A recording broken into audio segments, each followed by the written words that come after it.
Former President Donald Trump on Saturday repeated his praise of several authoritarian leaders, calling Russian President Vladimir Putin, Chinese leader Xi Jinping, and North Korean dictator Kim Jong-un smart.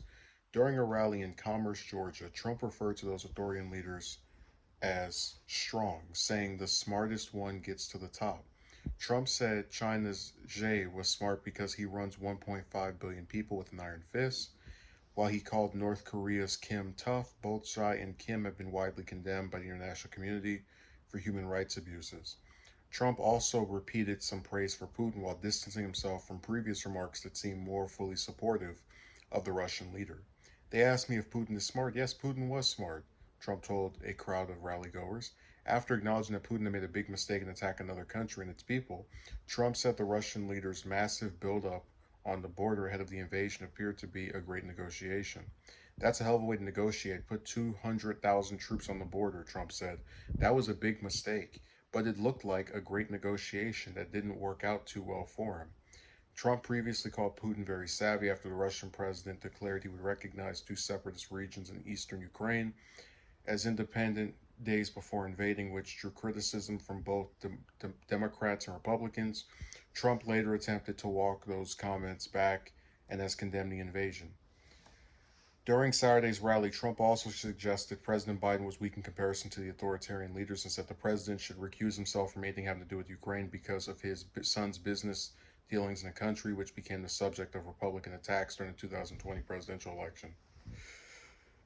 Uh, that's about as far as I'm willing to read into that. So, you do have some Democrats, especially a lot of the ones that go on Twitter, who are trying to condemn Trump and say he shouldn't be speaking in a positive manner about these authoritarian leaders. And I always say that I think while the U.S. definitely is more democratic than those other regions, it does a lot of the same practices.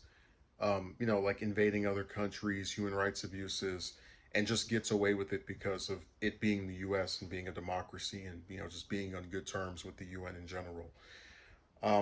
That being said, I don't really have an issue with him acknowledging that these people in positions of authority that lead over these respective countries are intelligent.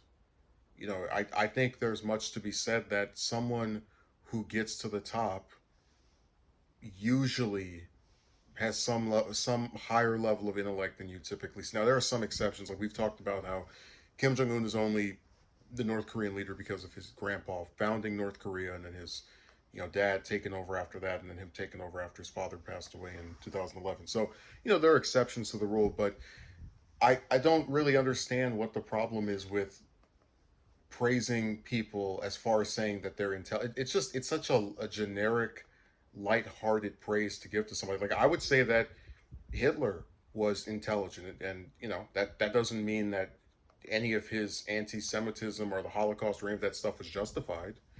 It's just me simply making an observation that even some of the worst people that have ever existed have redeeming qualities about them.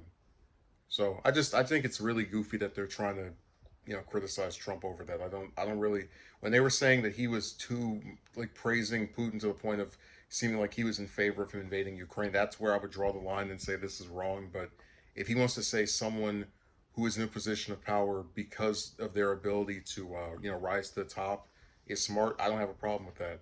What I do have a problem with is him saying that Biden should recuse himself from Ukraine because of his son's dealings with that.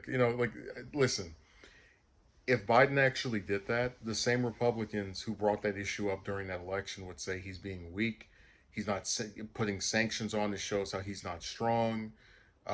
He's like dooming the people over there. They'd find 900 different ways to get upset with him for not appearing tough enough.